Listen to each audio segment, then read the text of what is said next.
నయముకు ప్రార్థన చేస్తుంది.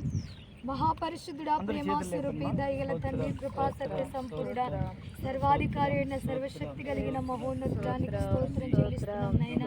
ఇదిగో తండ్రి, సాయంకాల సమయంలోనైనా బాప్తీస కార్యక్రమాలను మీరే జరిగించమని ప్రార్థన చేస్తున్నాం యేసయ్యా. ఇదిగో నా తండ్రి ప్రభువైనా, ఇదిగో తండ్రి కుమార పరిశుద్ధాత్మ నామములో ప్రతి ఒక్కరు బాప్తీసం తీసుకోమని మీరు తెలియజేసినది. ఇదిగోనైనా ఈ దినమందు తండ్రి 2 ఆత్మలునైనా రక్షించబడుటకు కృప చూపించాలి యేసయ్యా. మీరు కృపతో జ్ఞాపకం చేసుకోమని ప్రార్థిస్తున్నాం నైనా. తండ్రి బాప్తీస కార్యక్రమాలను మీరే జరిగించి నామానికి మహిమ తెచ్చుకున్నామని యేసు నామములో ప్రార్థించి అడిగి వేడుకొనుచున్నాం మా పరమ తండ్రి. ఆమేన్. హల్లెలూయా, హల్లెలూయా, హల్లెలూయా, హల్లెలూయా, హల్లెలూయా. రాజా నీ సన్నిధిలో నేనుంటానయ్యా, మనసారా ఆరాధిస్తూ బ్రతికేస్తానయ్యా. రాజా నీ సన్నిధిలో నేనుంటానయ్యా, మనసారా ఆరాధిస్తూ బ్రతికేస్తానయ్యా. నేనున్నానేనయ్యా, నీ బ్రతుకాలేనయ్యా, నేనుండాలేనయ్యా, నీ బ్రతుకాలేనయ్యా. నీవే లేకుండా నేనుండాలేనయ్యా, నీ తోడే లేకుండా నీ బ్రతుకాలేనయ్యా. రాజా నీ సన్నిధిలో నేనుంటానయ్యా, మనసారా ఆరాధిస్తూ బ్రతికేస్తానయ్యా. ఈ సన్నిధానములో సంపూర్ణ సంతోషం ఆరాధించుకునే ఇవైన అవకాశం. నీ సన్నిధానములో సంపూర్ణ సంతోషం ఆరాధించుకునే విలువైన అవకాశం. పోయినవన్నీ నాకు ఇచ్చుటకును, బాధలన్నీ బ్రతికించుటకును,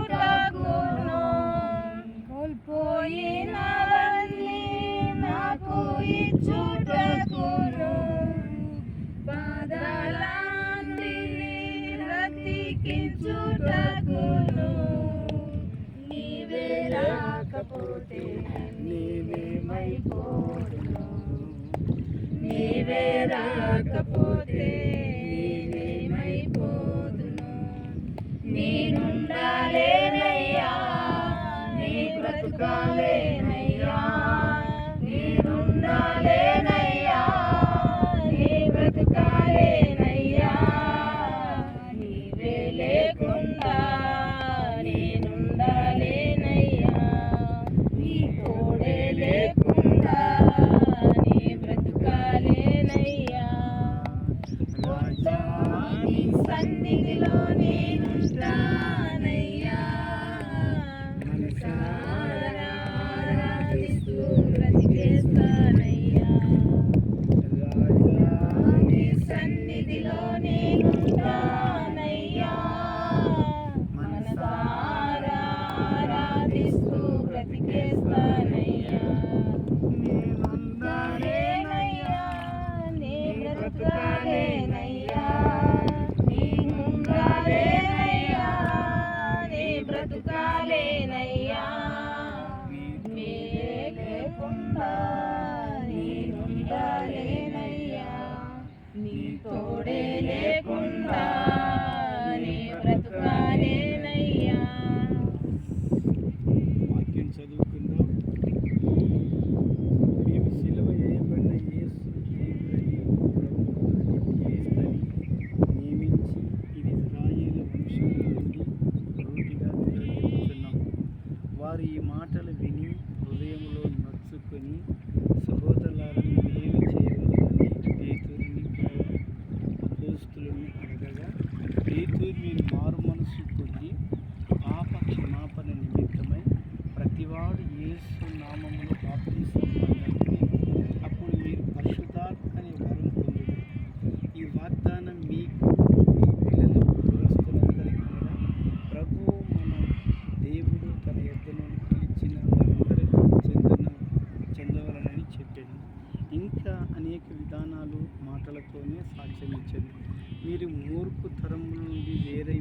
రక్షణ పొందండి అని వారితో హెచ్చరించారు. కాబట్టి అతడు వాక్యం అంగీకరించిన వారు బాప్తిసం పొందిరి.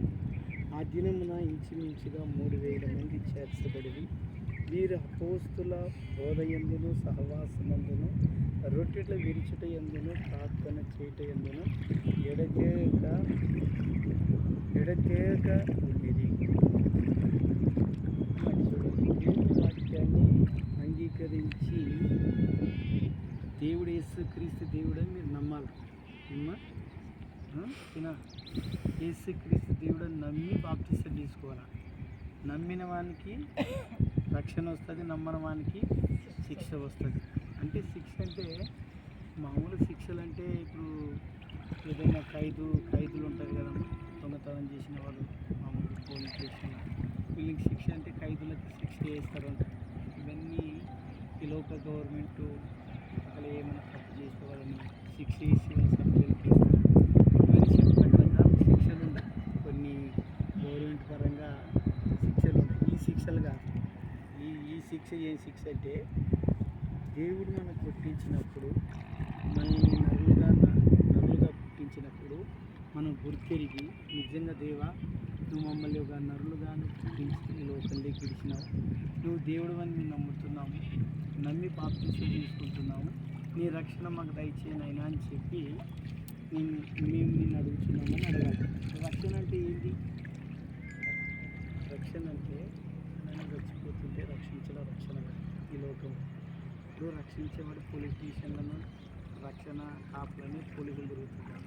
ఎవరైనా రక్షించేది అది కాదు. మన శరీరాన్ని రక్షించేది కాదు, మన ఆత్మని రక్షించాలి. అంటే మారు మనసు పొంది బాప్తిసం తీసుకుంటే రక్షణ వస్తుంది. అనేది ఏంటంటే మనిషి పుట్టిన ప్రతి మనిషి చచ్చిపోతాడు. ఇప్పుడు కుక్క కానీ పక్షులకు కానీ జంతువులు కానీ 2 ఉంటాయి. ఒకటి శరీరము, ఒకటి ప్రాణం. ఇప్పుడు మనుషులకి ఎన్ని ఉంటాయంటే శరీరం ఉంటుంది, ప్రాణం ఉంటుంది, ఆత్మ ఉంటుంది. ఇప్పుడు మన శరీరము మన ప్రాణం చచ్చిపోతుంది, మన ఆత్మ సావదు. ఇప్పుడు దేవుడు ఏమంటాడంటే నమ్మి బాప్తిసం తీసుకున్నవాడు రక్షణ పొందుతాడంటే ఇప్పుడు మారు మనసు పొంది బాప్తిసం తీసుకొని దేవుని బిడ్డలైతే మరలా చచ్చిపోతే మనిషి చచ్చిపోయిన తర్వాత పరదేశికి వెళ్తాడు ఆత్మ. పరదేశికి వెళ్తే 2వ రాకడ వచ్చినప్పుడు పరదేశీలు ఉన్న వాళ్ళని మళ్ళీ మహిమల కుమారునిగా చూసి పరలోకాన్ని తీసుకుపోతుంది. ఇప్పుడు పాపం చేసి లోకంలో ఉండి మారు మనసు పొందకుండా రక్షణ పొందకుండా చచ్చిపోతారు కదమ్మా, వాళ్ళ ఆత్మ అగ్నిగుండానికి అంటే డైరెక్ట్గా పాతాళానికి వచ్చిన తర్వాత 2వ రాకడ వచ్చినప్పుడు మళ్ళీ వాళ్ళ ఆత్మని బయటకు తీసుకొచ్చి మనిషికి తీసి తీర్పు తీర్చి వాళ్ళని అగ్నిగుండానికి తీసుకొస్తారు. అగ్ని ఆరదు, పురుగు సావదు. అంటే మనిషి ఆత్మ సావదు, అగ్ని ఆరదు. అంటే ఇప్పుడు ఒకసారి మనిషిగా పుట్టి చచ్చిపోయిన తర్వాత మన ఆత్మ ఎప్పుడు చచ్చిపోతుంది, దేవునిలాగా జీవిస్తుంది. నువ్వు పాపం చేసి చచ్చిపోయినా నీ ఆత్మ చచ్చిపోతుంది. నువ్వు నమ్మకంగా నీతిమంతురాలుగా ఉండి చచ్చిపోతే కూడా నీ ఆత్మ చచ్చిపోతుంది. దేవుడు ఏమంటాడంటే నువ్వు బ్రతికున్నప్పుడే నన్ను నమ్మి రక్షకుడిగా నన్ను నమ్మి మారు మనసు పొంది బాప్తిసం తీసుకొని నా రక్తం నా శరీరం తిన్నవాడే నిత్య జీవం గలవారు, అంతే దినాల్లో వాళ్ళని లేపుతాను అన్నాడు దేవుడు బ్రతికున్నప్పుడు. ఇప్పుడు ఆయన మారు మనసు పొందడం ఎట్లా? ఇప్పుడు ఇన్నాళ్ళు యేసుప్రభు సంగతి నీకు తెలుసో తెలియకుండా నువ్వు ఉన్నావు. ఇప్పుడు దేవుడు రక్షకుడని నమ్ముతున్నావు. బాప్తిసం తీసుకున్న తర్వాత ఏం చేయాలి? ఆయన రక్తము ఆయన శరీరం తినాలి. ఆయన దేవుడు బతుకున్నప్పుడు చెప్పినాడు వాక్యాన్ని. ఏమని చెప్పినాడంటే చూడు చదువుతా. ఏమని చెప్పినాడంటే నా రక్తమును నా శరీరం తిన్నవాడు నిత్య జీవం గలవాడు. యోహాను సువార్త 6వ అధ్యాయము 53వ వచనం. కావున యేసు మీరు మనుష్య కుమారి శరీరముగా తిని ఆయన రక్తమును తాగి కానీ మీలో మీరు జీవము గలవారు కాదు. నా శరీరం తిని నా రక్తమును తాగి నిత్య జీవం గలవాడు అంత్య దినములలో నేను వారిని లేపుతాను. అంటే బాప్తిసం తీసుకున్న తర్వాత కూడా మళ్ళీ ఆయన రక్తం ఆయన శరీరం తినకపోతే కూడా నిత్య జీవం గలవాడు. బాప్తిసం తీసుకున్న తర్వాత ఆదివారం ఆయన రక్తం ఆయన శరీరం తిని అప్పుడు నమ్మకంగా ఉంటేనే మనం నిత్య జీవం గలవాళ్ళమే. నిత్య జీవం అంటే ఈ జీవితం కాక మరొక జీవితం ఎప్పుడు చచ్చిపోయింది అది నిత్య జీవం అంటారు. నిత్య జీవం అంటే ఈ శరీరం నుండి చచ్చిపోతుంది, ఆత్మలు బతుకు మళ్ళీ మహిమగల కుమార్తెగా చేస్తారు. మీరు మారు మనసు పంచిన కూడా నమ్మకంగా ఉండి సినిమాలు చూడకూడదు, నాటకాలు చూడకూడదు, ఎవరికి వ్యాజ్యం ఆడుకోకూడదు. ఎవరిని నమ్ముతున్నా, రక్షకుడు నమ్ముతున్నా, ఏమ్మా నేను కూడా నమ్ముతున్నా అని చెప్పి అందరికి బైబిల్ అంటే నమ్మి బాప్తిస్మం రక్షణ ఇస్తుంది, నమ్మని వానికి శిక్ష విధించబడుతుంది. అంటే ఇప్పుడు బైబిల్ ఈరోజు నేను చెప్తున్నా, కానీ బైబిల్ గ్రంథంలో కొన్ని వేల సంవత్సరాల కింద దేవుడు రాస్తున్నాడు. అందుకొరికే దేవ నేను నమ్ముతున్నాను, నా జన్మ పాపము నా కర్మ పాపము ఈరోజు తీసేస్తున్నాను, నేను నూతనగా సృష్టిగా నీ సన్నిధికి వస్తున్నాను, నన్ను నువ్వు కడవర వరకు కాపాడమని ప్రార్థన చేసుకోవాలి. సరేనా?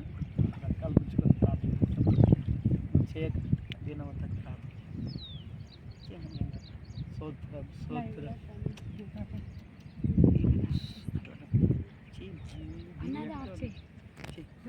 ఏం కదలే